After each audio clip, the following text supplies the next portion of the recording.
Hi guys, welcome back to more episodes of The X-Files. We're on to episode 4 of season 6. So far, last 2 or 3 episodes have been fabulous. All completely different, all unusual, unexpected subjects. The last one with the Bermuda Triangle and the Queen Anne ghost ship, and I don't even know what to have made of that. It was just... a lot of it didn't make sense, but it didn't matter. It was just something completely different. And I can see by the time they've got to season 6, they're having fun with it as well. As well as all the serious stuff, they're having fun with episodes when they can. And it shows. I'm hoping for more of the same. It started off really high this season. I'm hoping it continues. Right, let's carry on. This one does appear to be a 2-parter. I've noticed it in the title already that there's a 1 and a 2. So this will obviously be part 1 of 2. Let's get on with it. Episode 4. So Mulder, the supposed clandestine source who's contacted you, how do we know that he's not just another crackpot whose encyclopedic knowledge of extraterrestrial life isn't derived exclusively from reruns of Star Trek? Correct. It's all our questions, the proof that we've suspected but never been able to hold in our hands. That proof is here. I thought they weren't meant to be on the X-Files here. Finding that proof that's kept us in this car, or one very much like it, for more nights than I care to remember. Get out of the damn car, settle down, and live something approaching a normal life. What's normal? This is a normal life. I don't know if we're gonna meet that crackpot after all. Out of the car! Out of the car, sir! Ma'am? Oh my god, look at it. I love this actor. It's Chuck. I see some identification, please. You're gonna have to turn around and leave immediately. And why's that? Public highway. It also borders on a U.S. government testing ground. Hiding top-secret test flights? I got a top secret for you. There's no such thing as flying saucers. Come on, Mulder, Oh no, he's like, oh fuck. A kite?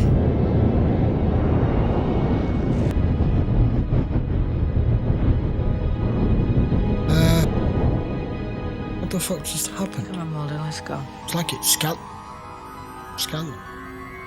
Wait a minute. What? What the fuck is going on? Sir, open fire? No, let him go. Let him go. Sir? Why'd you let them go? They didn't know anything. They were FBI agents, obviously here to meet someone. Very possibly an informant. We'll get their own people to deal with them. That's what Morris was thinking. Right, Maury? Yeah, okay. Let's go. Yeah, play along. Have they swapped bodies or brains or minds or what? I'm trying to work this out. Yeah? Your identification, sir. Can we see your reflection? You do have identification. There it is. Doris Fletcher. First thing you need to do is go to the bathroom and look in the mirror. Yeah. Well, you haven't said anything since we left those men on the highway. Is something wrong? I'm fine.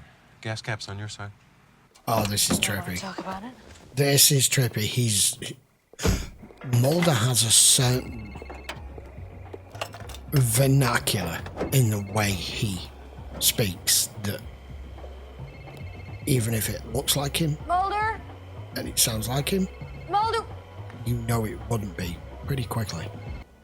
You want to pick me up a pack of Morleys, please? First of When all, do you smoke? since when do you call her Dana? You're not going to be a Nazi about it, are you? Rubbing our noses in it. In what? In the fact that he works in this building. That he has access to everything. All our work. Okay. Gonna get hen I packed. didn't know. What do you mean you didn't know? You said you'd call. Morris, Oh, I forgot. you always forget. Well, this time don't forget the milk. We can have a game here with this. Who's going to see it or spot it or realise it first? Is it going to be the guys that this guy works with that Norris works with that are going to realise Mulder's persona and mind over his is coming off as not being the person you know? Or is it going to be the Norris guy's mind in Mulder's body that's going to alert to Scully first that it isn't Mulder? Things like calling her Dana and asking for a pack of Morleys. Who's gonna? You when you know someone pretty well, whether you work with them, or they're a friend, or they're a colleague, or they're a family member, in particular if they're a family member, you know when someone is acting weird. But a lot of the time, you'll just put it down to them just having a weird day or just acting out of character until it gets to a certain point, and then you're going to be like, what the hell is going on? This is not you. You don't do this. You don't say this. You don't act this way. So we're going to have a game here and see who figures it out first. Now I know why this is going to be a two-part. This is crazy. This is 3 crazy episodes in a row.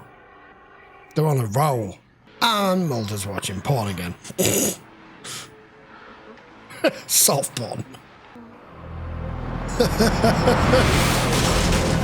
So what the hell went wrong? It did crash. Are they trying to reverse engineer shit here?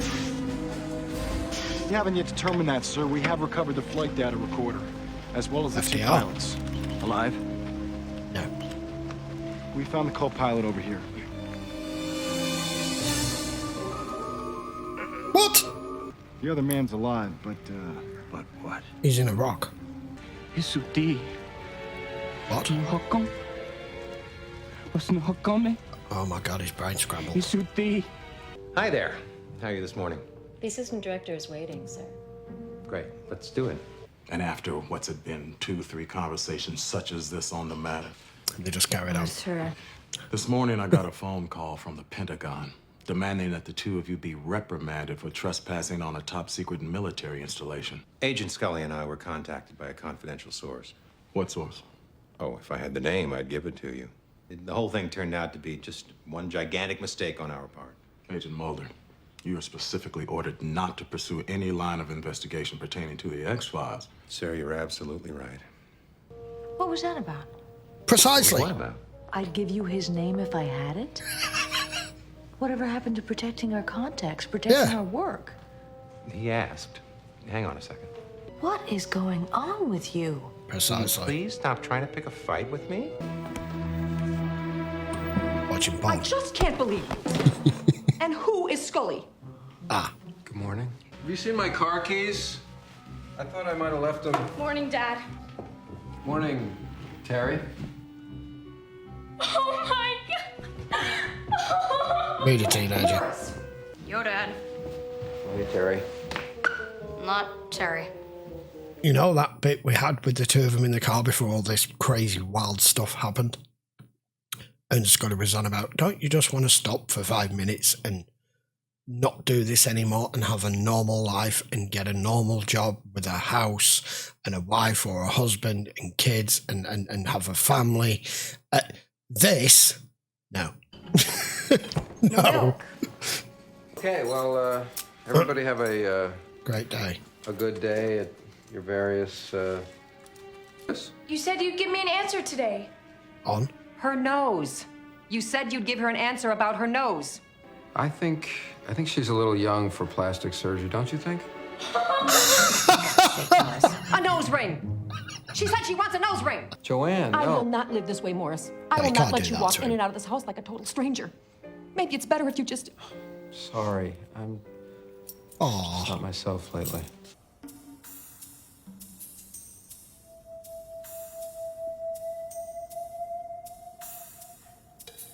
This is fucking ingenious.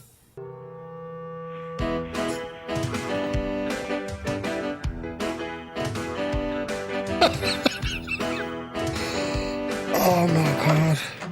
What are you doing? Don't get your ass down here, Toot Sweet. We got something big going down. Bigger than what? Big as in I can't say anything more over the phone. Just get down here. Born in Missoula, Montana, no known foreign language skills. Only since the crash, he claims to be one Mrs. Lana Chi, a 75-year-old Hopi Indian woman born and raised in the Mawapi Reservation. Same thing's happened. Right, okay. whoever this old Indian woman is, when this plane, this experimental aircraft, has crashed, it's had some sort of perimeter effect. There's a boundary, probably, in where some sort of weird shit has happened, some sort of temporal energy or something that has affected them. So the old woman is in the pilot, and the pilot is in the old woman if they go out and check wherever the old woman lives, if they can. I think the exact same thing's happened. What's your name? Captain Robert McDonough, sir. I apologize for my present condition and appearing out of uniform, sir. Well, that's excusable. At approximately 23:15, we lost power in the right rear quadrant. Do you know what caused the power loss? No warning lights came up on the panel. I'm sorry I couldn't call sooner. Look, something really weird happened last night when that UFO passed over us. Yeah. UFO? You don't remember? Morris Fletcher. That's right. Everybody here seems to think that I'm him, but I'm not. I'm me. I'm Mulder. Psst. As long as they think that I'm him, I have access, but I'm going to need your help. That wasn't your source? Well, I run a trace. I don't think it is. No, I think we should notify El Jefe ASAP. As well as mines. Okay, what the hell is this now? Ooh. Okay. They're your same 3 vehicles from last night. I get it may have exploded, but that's already gone out. Fletcher! What the hell's he doing? Fletcher, what are you doing? There's a man in here, the attendant. Messing with time.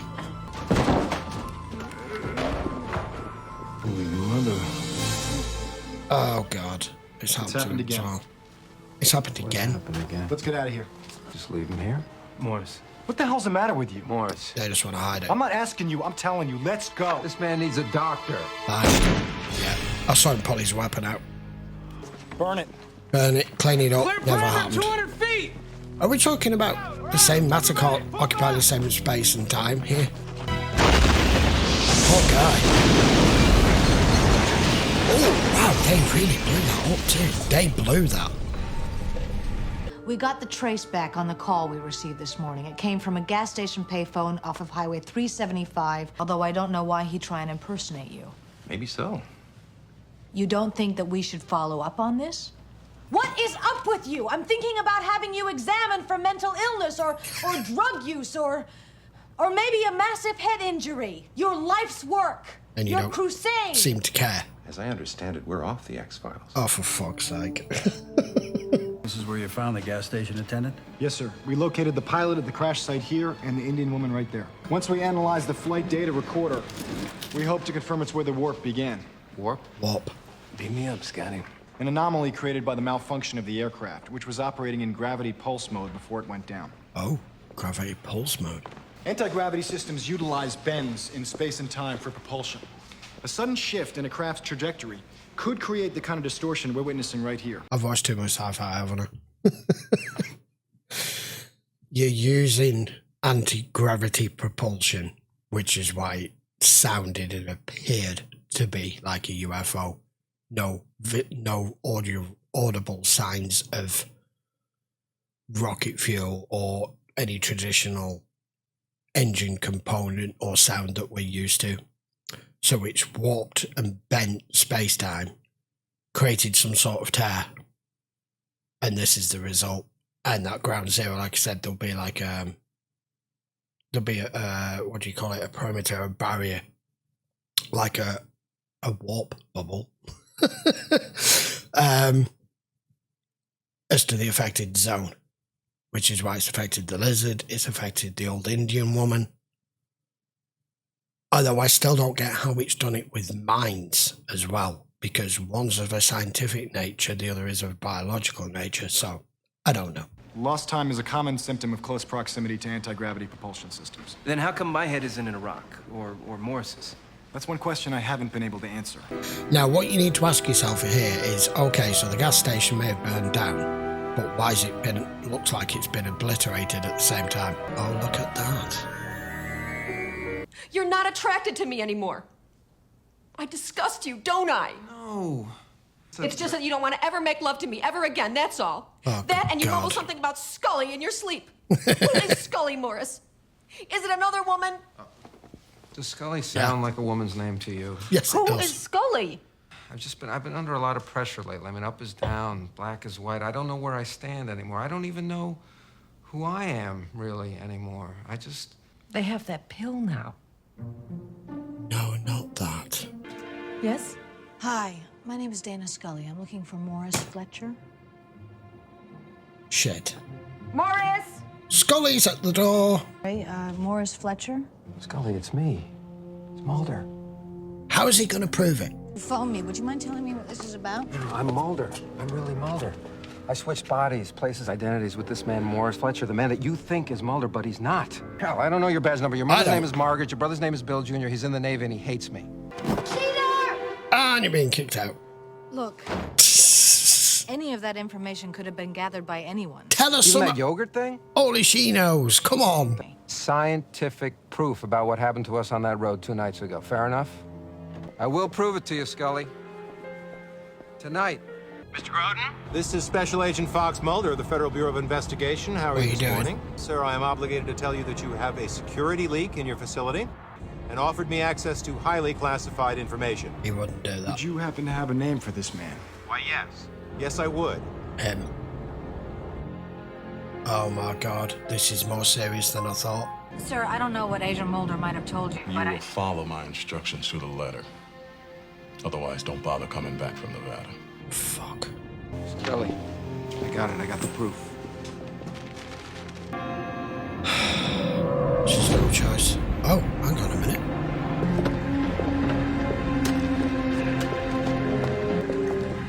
Well, this is a bit of a problem. Damn it, Morris. You son of a bitch! You orchestrated this whole thing! He's not me! Scully! He's not me!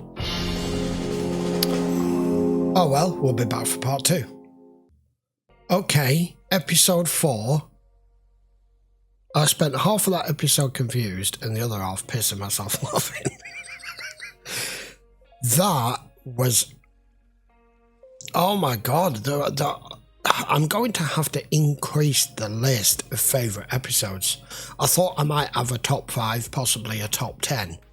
The way it's going, I'm going to need more than that. This is ridiculous. This is 3 episodes in a row now that I want to put on that list.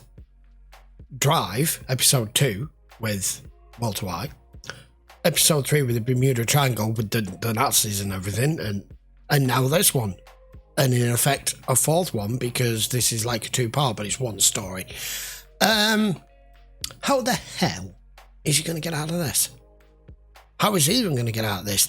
But the point being, Mulder is trying to figure out how the hell they get back where they're supposed to be. But the other guy, Morris Fletcher, is systematically destroying Mulder's life because I don't think he wants to go. Excuse me, I don't think he wants to go back to his life. The moody teenager and the nagging wife who's complaining he doesn't pay any attention to her or have sex with her anymore, which Mulder has gotten all of the flack for. So, it's an experimental aircraft. They've been messing with anti-gravity, which causes warps in space and time that can fuse 2 pennies together, can put a lizard or a man inside a rock, and also apparently swap the brain patterns of 2 individuals who are in close proximity to each other, which is how all of this started. And no one else remembers that night because of the time loss. I am not going to even begin to try to figure out how you reverse this, especially seeing as no one's got a clue how to reverse this. They don't care. All they're on about is we've been using these experimental aircraft and reverse engineering all this stuff since the 50s, and this is the first time this shit's happened, so the easiest way is to just clean it up, not write any reports on it, pretend it didn't happen, remove any evidence of it, and just move on, because it's not affecting anyone else other than Mulder and Fletcher the pilot, or one of the pilots, and the old Indian woman. As far as they're concerned, let's just tie it up in a neat bow and make it go away, which is precisely what Mulder knows that the US government is capable, more than capable of doing. What a brilliant episode. Just unfortunate that it's part 1 of 2, so we'll be back with the next one in the next 2 or 3 days. We don't have to wait long. If you do want to watch this in full length, you can do over on Patreon. If you do, you'll probably see me spending most of this time laughing at the situation. That all you have to do is just check the link in the description. By the way, that scene with the two of them with the mirrorless mirror, trying to giving us that funny scene of him face to face with him and then dancing across the bedroom floor was just spectacular. I wonder how many takes that took for them to choreograph that. Right, if you've not already subscribed and you're enjoying this X-Files, especially season 6 has started off with a blast, don't forget, give the video a thumbs up, don't forget to subscribe. I will see you for episode 5, which is the second part of Dreamland, in a few days time, and I am intrigued as to how the hell this one's going to work itself out, unless there's some sort of repeat, or there is some sort of possibly like a reoccurrence, like a rebound from it. Them just sending up another aircraft and trying to repeat the process, they're not going to do that. Throw away millions of dollars on a secondary aircraft to try and recreate something that they don't even understand. It doesn't even mean you could you? So, right. See you for part 2. Take care.